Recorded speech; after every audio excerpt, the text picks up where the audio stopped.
Spaghetti here, and today I have my completed Spikes tactical rifle.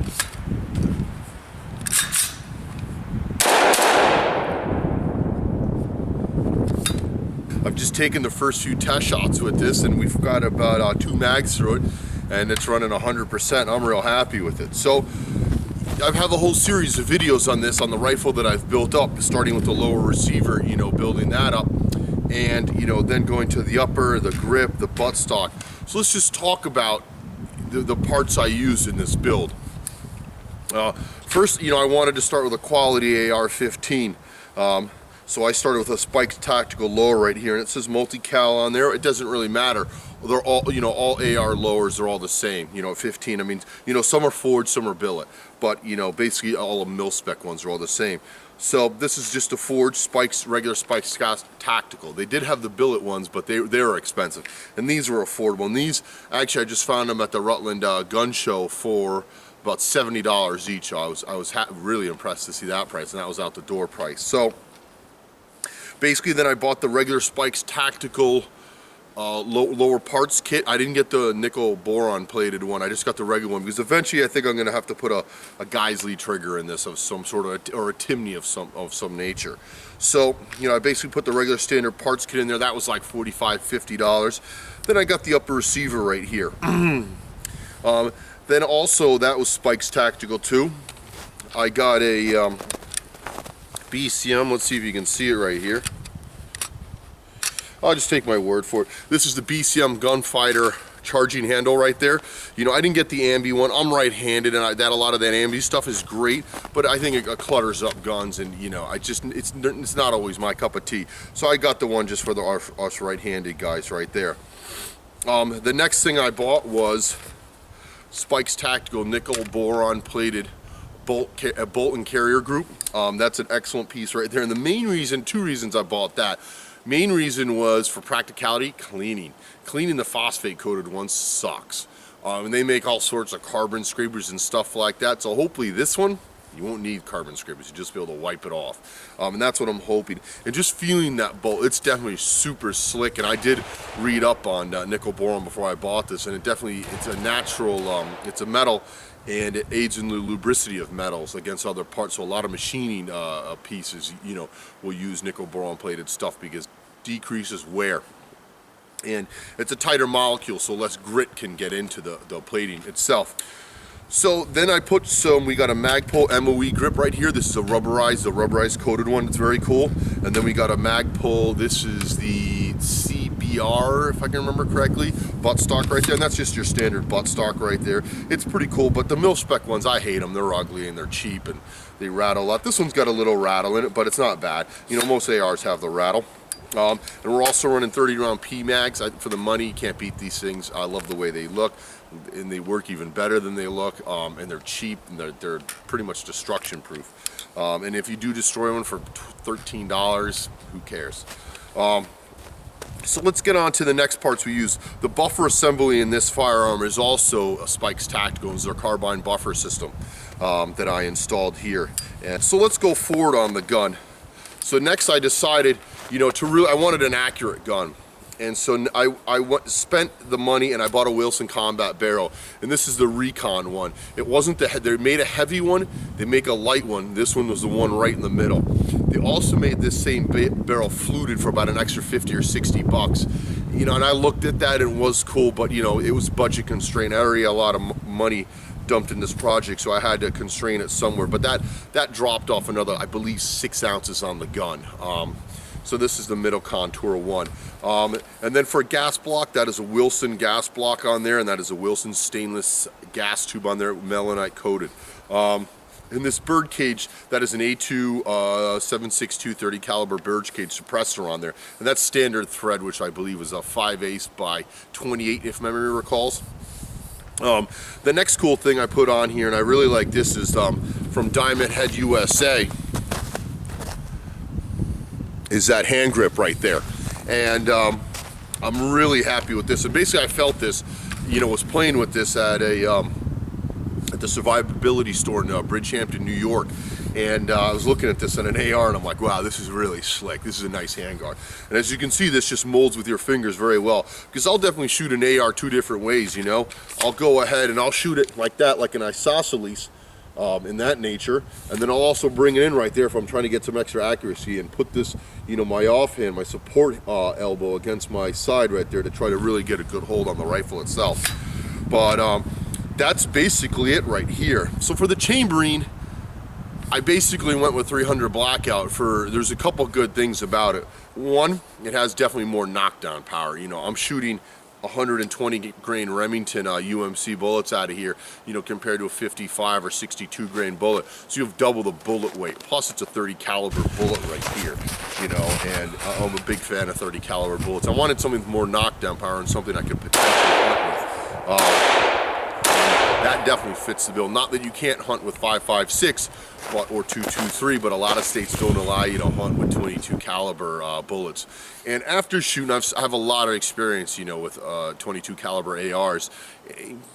They, you know, up close, you know, they've got some knockdown power. And I was just shooting steel with my other AR at 522 yards, and the bullet impacts on those steel plates at that distance were really light, you know, and you could see the difference hitting them with the 308 and then the 5.56. I mean, we couldn't barely hear them ringing back at us, you know, and then you just look at the paint destruction. So you know, just not a lot, you know, and that, you know, you're losing a little bit of accuracy at that distance, but I wanted something with more knockdown power. And the 300 blackout, you know, is gonna beat 5.56, you know, across all spectrums, you know, as far as knockdown power.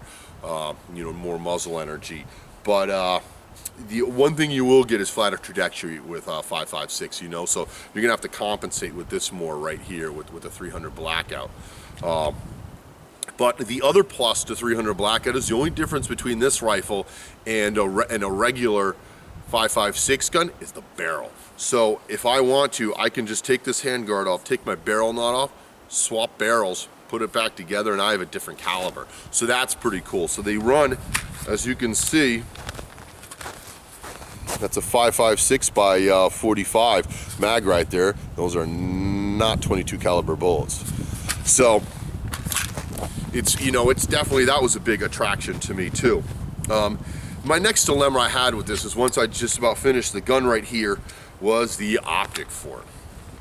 So I decided, I got a good deal with this at the Rutland gun show in Rutland, Vermont, and I traded a bunch of ammo I had that laying around. I didn't really want to part with any more cash, so then I saw it there on a Saturday, went back Sunday morning, picked it up, and traded a guy a bunch of ammo for it. So and we were both happy with it, you know. So he's like, this ammo will sell quick, this EOTech's not selling, you want it. So we made a good deal right there. So this gun, the way it's set up, is probably, it's pretty good the way it's set up, you know, for CQB, for something close range. And I've just taken some shots at 50 yards with this at my targets that I'll post in a second, and I have some really nice groups. You know, I have some 1.5-inch groups at 50 yards with this red dot on here. I don't have the best vision, you know. I mean, it's good, it's better than average for my age, but at 38 years old, I can't see what I used to. And I've noticed I can't shoot iron sight guns as well as I used to. And I pretty much have very few iron sight guns. Every rifle I touch, I want to put an optic on it, because then I can shoot it much more effectively. And it's just, you have a tremendous advantage when you have an optic on a rifle. So this EOTech, this is the 512, has no magnification. It's just a red dot sight. It's a little dot in the middle with a circle around it. Helps draw your eye to it, and it's really cool, and it's a great match for this gun. And I've got to say, I like it a lot. It's a lot of fun to shoot this gun, and I built it pretty well. So, you know, the other thing that aids with this gun too, because it's definitely lighter, is that Burge case suppressor right there. You know, it's directing all your muzzle flash up and out to the sides. So this is helping me keep the gun on target. And this 300 blackout is really, I mean, the recoil pulse is probably, I don't even know if it's more with that flash rider on it, but it's close. I mean, it might be a pinch more than a 5.56 gun, but you know, this barrel has a little weight on it. It's not a pencil barrel, but you know, it keeps the muzzle down, and I'm finding, and I'm a big guy too, and you know, and also with that full length handguard, having my arm out there, I can control this really well and get some quick follow-up shots. So I'm really happy with it. So let's go ahead and we'll take a few more shots here at our targets, and then we'll show you what we got for targets here.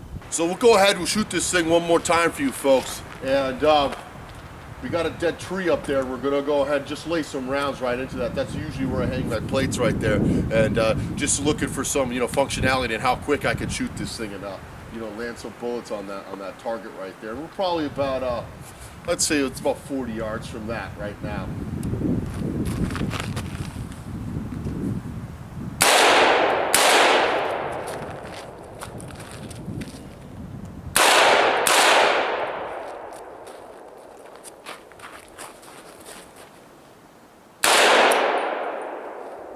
So here's my target right here that I was shooting at, and we were shooting at this big 16 or 18 inch one first. The first shot I had was up there, and basically I put the scope down 10 inches and over 6. Then I shot my next group, my next bullet was that single one right there. So then I moved it, and then I shot another group right below it. And then I adjusted the sight again, shot that 3-shot group. Then I shot that 3-shot group, so I was like, wow, this is on, and this is all at 50 yards right here. Final group I shot was that one right there, just to verify my 0, and again, that's at 50 yards. And the top one, I couldn't even see that red dot through the EOTech at 50 yards, but I could see this big one, so that was easier for me to aim at. The dot kind of was just, I just saw black through the EOTech there. But as you can see, this is an accurate rifle, and that was just resting it down on a metal post here in the woods, close road sign, and with a pair of pants over it so I didn't scrape up my rail. Yeah, it's a brand new gun. I don't want to scratch it. But as you can see, this is pretty accurate right here. I mean, would be inch and a half at 50 yards. Would be 3-inch MO at 100, and that's with a red dot with an EOTech. I'm pretty happy with that. So I would say this is a very accurate setup right here. It's already a lot of fun to shoot, and I can tell I could definitely carry this around all day with me and shoot this. I don't know the weight on it, but it's not going to be the lightest AR out there, but it ain't heavy. If you have any questions, feel free, go back, look at all my previous videos that I have building this rifle.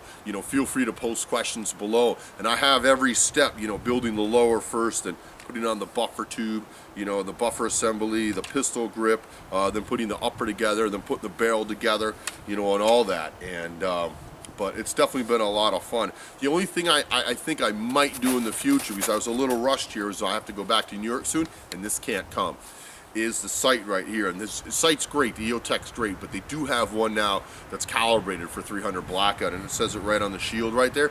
So I'm probably going to go ahead and let this one go on eBay, and I will pick up the 300 blackout dedicated EOTech for this rifle right there. Then it'll probably be done. Or the other one, it's a toss-up, is that Vortex, the PST to 1 to 4. That's a toss-up, because I do love my magnification, and so we'll go ahead and check it out. So I just wanted to do thank you folks for watching. Post your questions below. Give me a thumbs up if you like this video and series of videos, and feel free to subscribe. Thanks for watching.